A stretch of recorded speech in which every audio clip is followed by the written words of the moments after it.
What happened in this morning? We and then she was outside the whole day from 7 a.m. to 6 whole day.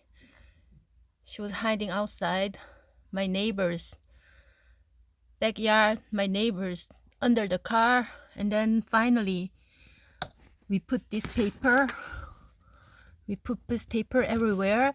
Then he contacted me. He found this cat. She's very timid. She never go outside. First time.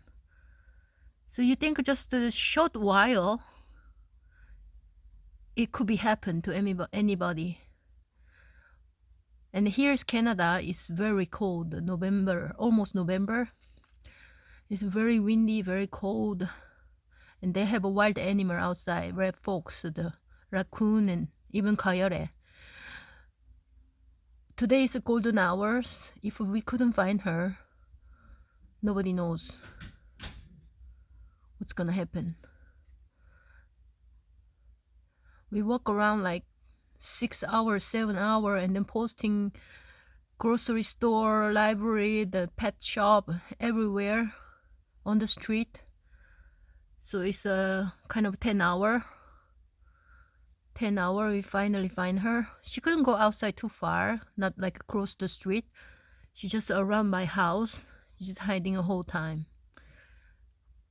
Can you imagine how frightened? She's never been outside since she was baby. And they never been outside that long. I was like cry, like a overwhelming, emotional. I was guilty. I was blame myself.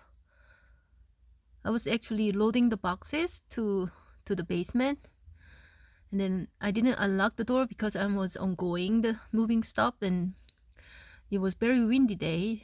The front entrance door was open, and so quickly the cat escaped.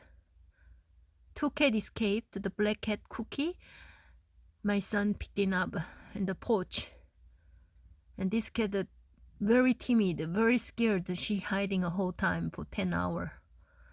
Luckily, we found her. Oh, what a day. What a relief. Everybody careful. Okay. Oh my god. This is so dramatic. We found her. Cream.